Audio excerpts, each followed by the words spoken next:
జై శ్రీమన్నారాయణ శ్రీమతే రామానుజాయ నమః. ఈరోజు మంచి మాట. మనిషి గొప్పవాడంట. అదేంటో చూద్దామా. ఒక కథలో ఒక దట్టమైన అడవి. ఆ అడవిలో ఉన్న జీవాలన్నీ ఒక మధ్యాహ్నం పూట కాలక్షేపంగా కబుర్లు చెప్పుకుంటున్నాయంట. అకస్మాత్తుగా అసలు జీవితం అంటే ఏమిటి అన్న చర్చ మొదలైంది వాటి మధ్యలో. జీవితం అంటే తనివి తీరా పాడటం, అలా ఆటలా పాటలా సాగేదే అసలైన జీవితం అని మైమరుపుతో కోయిల చెప్పిందంట. పాట పాడ జీవితం అంటే భయం భయంగా బతకడం, ఎవరికంటా పడకుండా భయపడుతూ నక్కి నక్కి తిరగటం అని పందికొక్కు చెప్పిందంట.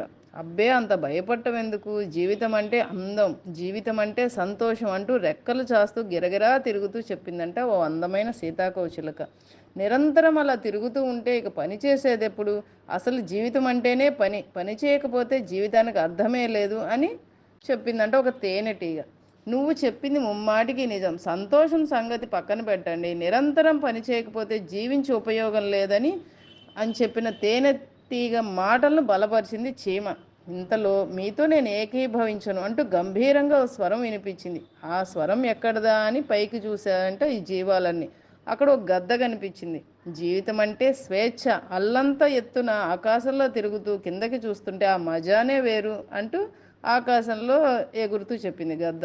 నిదానంగా ఈ చర్చలోకి మొక్కలు కూడా తలో మాట కలిపాయి. ఎత్తైన దేవదారు వృక్షం గద్దతో ఏకీభవించింది.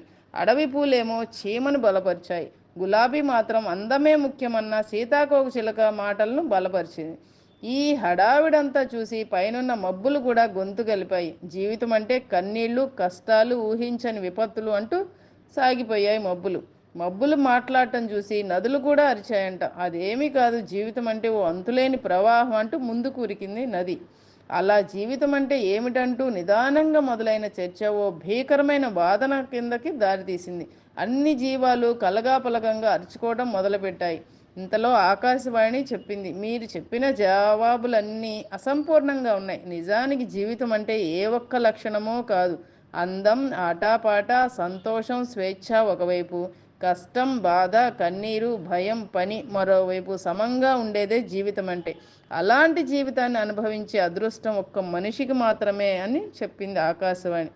ఆ మాటలకి జీవాలన్నీ ఏకీభవించక తప్పలేదు. కాబట్టి అంతటి అదృష్టం కలిగిన మనిషి జన్మ మనకి లభించినందుకు ఆధ్యాత్మిక చింతనలో ఉంటూ ఎదుటి మనిషికి సహాయం చేస్తూ మన జీవితాన్ని మనం ఉద్ధరించుకోవాలి.